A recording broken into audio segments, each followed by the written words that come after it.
Deus está enviando um anjo na sua frente. Ele está preparando o caminho e ele está guiando você para que você chegue ao lugar que Deus preparou para ser a sua herança. Se você der ouvidos a tudo que esse anjo falar, todas as instruções, todas as ordenanças, então você vai ver o que vai acontecer. Deus vai ser inimigo dos teus inimigos e adversário dos teus adversários. Porque o anjo do Senhor é quem vai adiante de você e vai levar você à terra onde hoje moram seus inimigos. Vai tirar os inimigos de lá e vai dar a você. Que palavra, hein, meu irmão? Essa é a palavra que Deus revelou a Moisés para falar ao povo no livro de Êxodo, no capítulo 23. Hoje nós vamos comentar do capítulo 21 até o capítulo 23 e eu resolvi abrir esse vídeo declarando essa palavra. O anjo do Senhor está guiando você. O anjo do Senhor está adiante de você. Deus sempre coloca o anjo dele para nos guiar. Hoje nós temos o Espírito Santo em nosso coração, que nos guia, que nos instrui, que revela a boa, perfeita e agradável vontade de Deus para nossas vidas. Meus irmãos, vamos lá. Capítulos número 21, 22 e 23 é uma leitura que Deus está ensinando Israel a ser realmente um povo. Deus está educando eles. Porque você tem que ter noção que aquele povo sai de uma cultura onde eles eram escravos.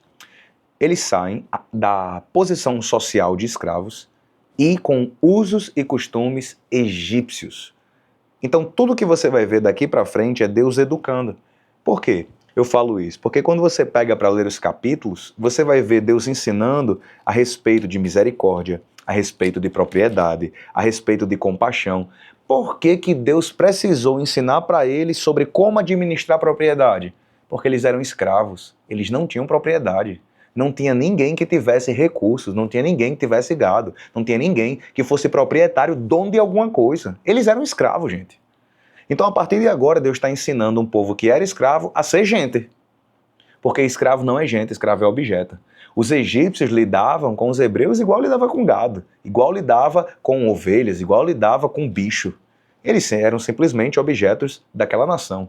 E agora Deus está os ensinando. Deus está mostrando para eles como que eles se relacionam, como que eles têm responsabilidade com seus animais, como que eles se relacionam em relação a filhos, em relação a casamento, em relação à violência, em relação ao seu tratamento com seu pai e com a sua mãe. Então Deus está os instruindo. Perceba o seguinte, nos capítulos anteriores, Deus já proveu o pão, que é o maná. Deus proveu a água. Deus proveu os mandamentos, as leis. E agora Deus está dando estatutos que são estatutos cíveis, né? Estatutos para que eles possam viver como sociedade, para que eles possam viver como um povo. Deus está instruindo. E tudo isso reflete o amor de Deus por aquela nação. Capítulo número 21, por exemplo, Deus vai dar a lei a respeito dos escravos, a lei a respeito da violência, né? Verso 12, por exemplo, quem ferir um homem de modo que este venha a morrer, também será morto. Porém, se não lhe armou ciladas, mas Deus permitiu que ele caísse em suas mãos, então designarei a você um lugar para onde ele fugirá. Ele falando das cidades refúgios. É muito importante, quando nós formos fazer essa leitura, perceber o pano cultural, ok? Porque aqui Deus não está endossando a escravidão. Uma interpretação muito errada. Deus não está endossando a escravidão aqui de maneira nenhuma. Deus é contra a escravidão. Por isso que a Bíblia diz, eu vim para que você seja livre. Jesus Cristo veio para proclamar a nossa liberdade. Em Cristo Jesus não há judeu nem grego, nem escravo nem livre. Todos somos livres em Cristo Jesus. O que é que a gente precisa entender? Deus está aqui organizando um povo. Então você precisa entender que é um pano de fundo cultural.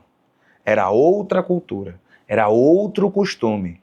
E, às vezes, por não entendermos isso, a gente comete erros na interpretação da palavra de Deus. Vou lhe dar um exemplo. Deus considera as mulheres na sua menstruação impuras? A Bíblia, tanto no livro de Levítico, como também quando a gente for ler, vai dizer que sim. Mas, pastor Gabriel, por que que Deus consideraria uma mulher impura se ele fez uma mulher para ter um ciclo menstrual? Por amor.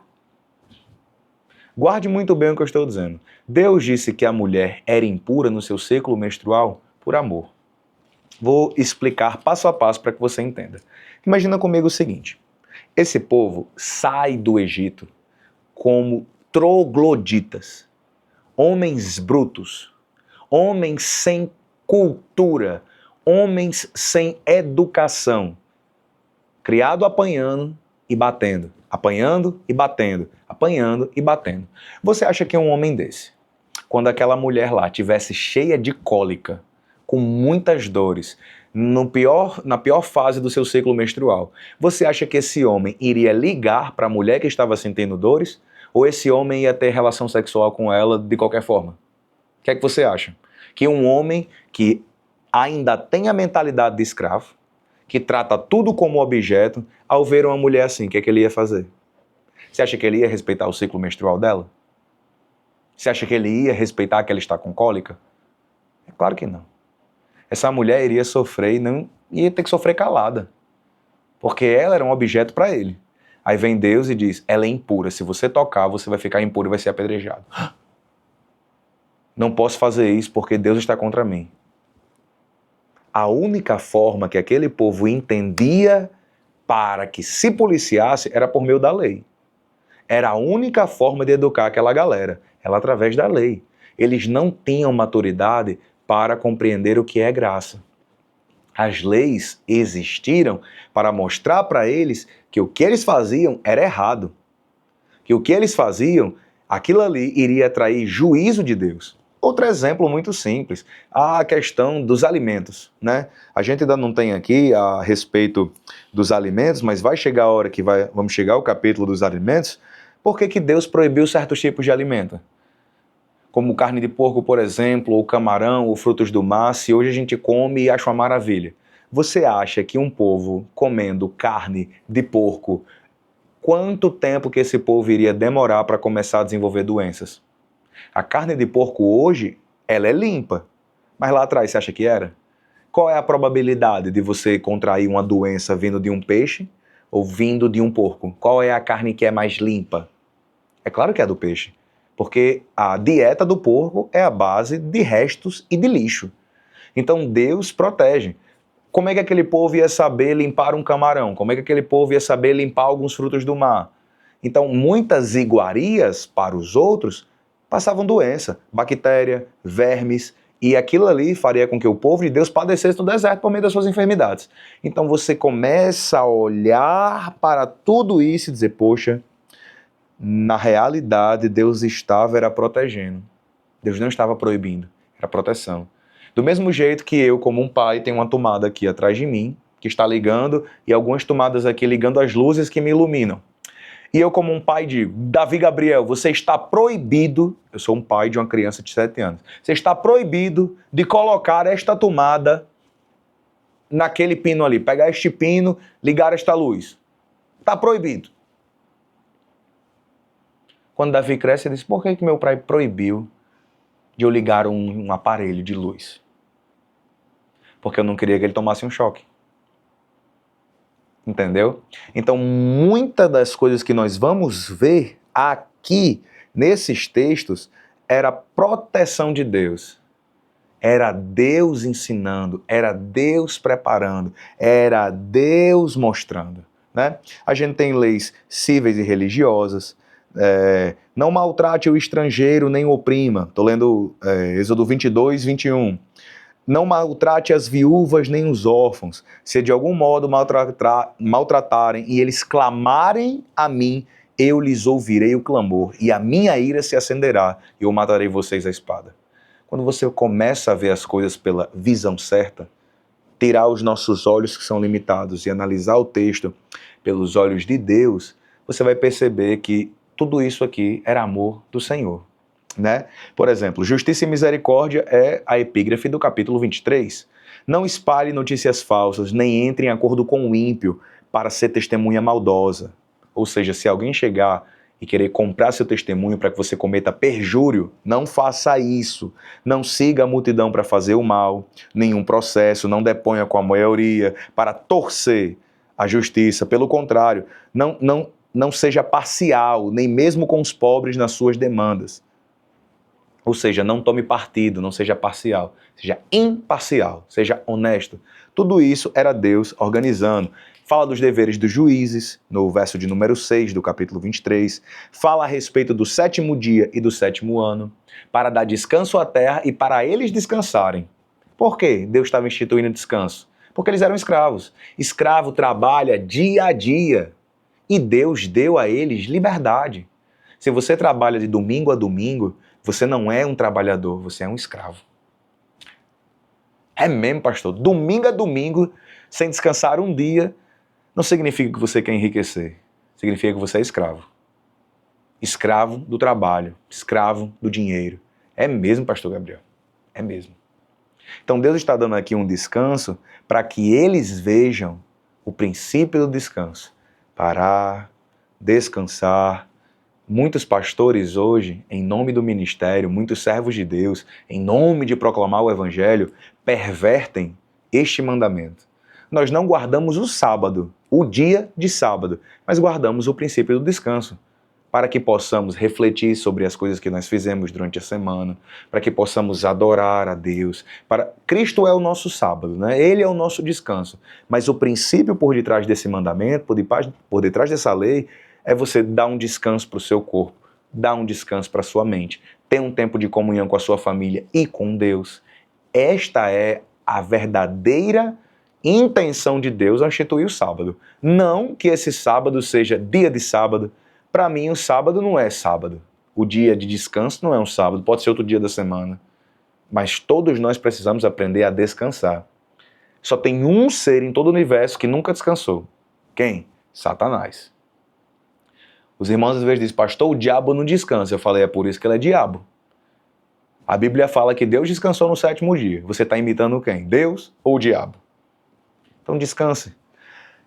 Verso 14, as 3 festas, né? Que Deus institui a Páscoa. Depois Deus institui a... Deus está organizando aqui o calendário para que eles possam ter sempre a mente das celebrações. As festas aqui estão sendo organizadas, as festas da pureza, né? Para que eles pudessem, 3 vezes ao ano, estou lendo aqui o verso 17 do capítulo 23, todo homem deve comparecer diante do Senhor seu Deus. Aí Deus fala dos sacrifícios. E por último, a gente tem o verso de número 20, que Deus está falando o seguinte, eis que eu envio o anjo adiante de você, para que guarde você pelo caminho e os leve ao lugar em que tenham preparado. No verso de número 23 diz assim, eu amo esse versículo. Porque o meu anjo irá adiante de vocês e os levará aos amorreus, aos heteus, aos ferezeus, aos cananeus, aos heveus e aos jebuseus. E eu os destruirei. Verso 25 diz, adorem o Senhor Deus de vocês e Ele abençoará o pão e a água de vocês. Tirará a enfermidade do meio de vocês. Na sua terra não haverá mulher que aborte, nem estéril. Darei a vocês uma vida longa. Você pode tomar posse dessa palavra? Comenta aqui embaixo. Deus está indo à minha frente. Deus abençoa o meu pão e Deus abençoa a minha água. Todos os dias, quando você acordar, saiba, Deus vai à frente. Todos os dias, antes de sair de casa, eu faço essa oração aqui. Senhor, vai à minha frente. Cuide de cada detalhe. Abençoe a minha entrada e a minha saída. Guarde-me, Senhor. Abençoe o meu pão. Abençoe a água. Me proteja daquilo que eu não conheço. E cumpra em mim o teu querer. Amém? Que Deus te abençoe. Nós nos vemos no próximo vídeo. Eu queria pedir a você que, por favor, compartilhasse e falar que esta Bíblia que eu estou comentando é a Bíblia da Igreja Pão da Vida. Essa Bíblia aqui muito bonita, ó. Ontem eu usei a vermelha, hoje eu estou usando a azul para comentar para vocês. E se você deseja nos ajudar e ter uma Bíblia como essa, ela conta parte da nossa história aqui, ó, né? Tem parte da história da nossa Igreja Pão da Vida. Tá aqui muito bonita essa Bíblia. Conta a nossa história. E se você faz parte dessa história ou quer ter essa memória, esse registro, aqui embaixo é o primeiro link da descrição. Você adquire a sua Bíblia da Igreja Pão da Vida. Deus te abençoe. Compartilhe com 5 pessoas, inscreva-se. Beijão, até amanhã.